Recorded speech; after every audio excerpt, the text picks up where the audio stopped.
On October 1, 1949, Mao Zedong stood on the rostrum of Tian'anmen, the gate of heavenly peace, and announced the establishment of the People's Republic of China, the PRC, in his strong Hunanese accent. This momentous announcement marked the end of China's chaotic era of foreign domination that had begun in the mid-18th century, and of frequent government upheavals after 1911. Mao Zedong and the Communist Party's rise to victory. During the 1920s and 1930s, the Kuomintang, the KMT or the Nationalist Party led by Chiang Kai-Shek, generally maintained dominance of the politics, military, and economy in China, particularly in urban centers. Although the communists, the CCP, had to retreat to rural areas, the party gradually consolidated power through guerrilla warfare, using land reforms to gain peasant support, and Mao's strategy of, quote, encircling the cities from the countryside. The outbreak of World War II soon shifted the balance of power in China. In 1937, the Chinese Civil War was temporarily halted as the two parties formed the Second United Front to resist Japan's invasion. From 1937 to 1941, although the KMT was the only internationally recognized Chinese government, the CCP leveraged the war to expand its support base primarily in rural areas of North China. Since the CCP effectively mobilized peasants and earned a reputation for resisting the Japanese, it then emerged from the war in a stronger position. After Japan's defeat in 1945, the temporary United Front quickly dissolved, leading to a full-scale civil war. However, the KMT was constantly plagued by demoralized forces, poor management, economic inflation, and the Chinese public viewed it as corrupt. In contrast, the CCP under Mao's leadership organized its forces with discipline and portrayed itself as a just alternative that maintained popular support. By the end of 1949, the CCP secured its victory by winning key battles, including taking control of significant cities such as Nanjing and Shanghai. The KMT retreated to Taiwan, where Chiang established a rival government. The creation of Taiwan and two Chinas. The defeated nationalists inherited the name of the previous Republic of China, the ROC. This division created the two China situation, with the PRC and the ROC both claiming to be the only legitimate government in China.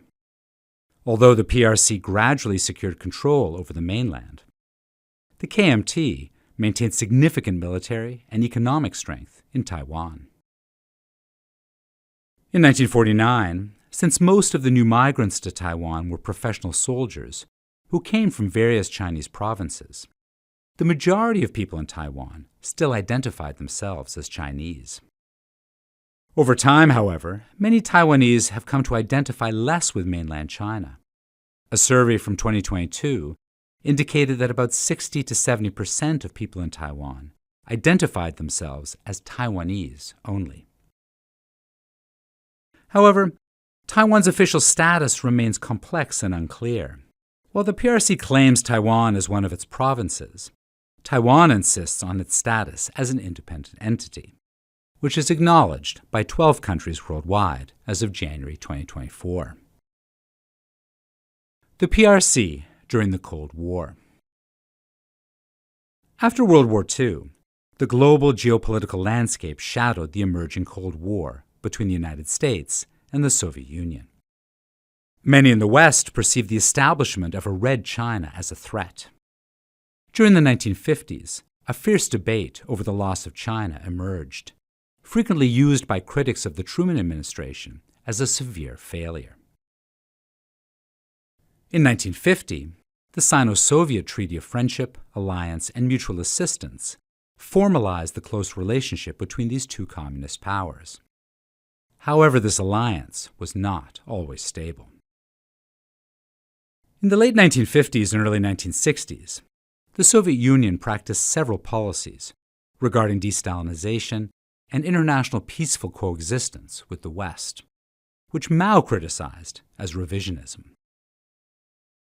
In 1960, the Soviet government notified the Chinese Ministry of Foreign Affairs that it would recall all 1,390 Soviet experts working in China and terminate various economic contracts with China, including 343 technical assistance contracts and 257 ongoing scientific projects.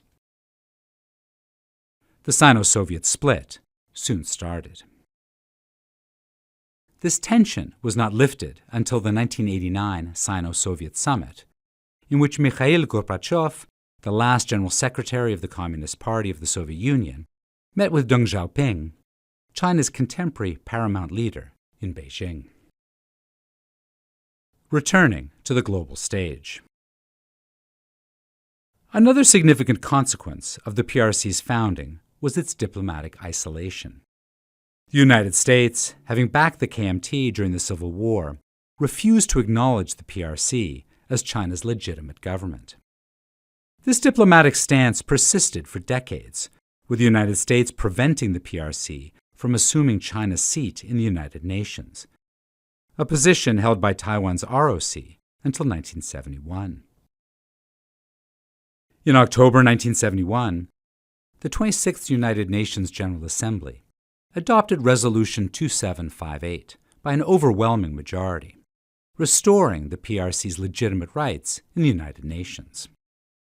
In 1979, 7 years after President Richard Nixon visited China, China officially established diplomatic relations with the United States. Today, China has built diplomatic relationships with 183 countries worldwide. Since the birth of the PRC in 1949, it has emerged as a global power from the ruins of a fractured and exploited nation.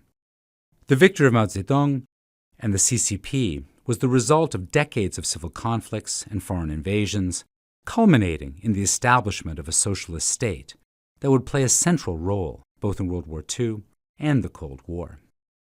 The party that Mao led and the nation the CCP created now stand as a colossus on the world stage.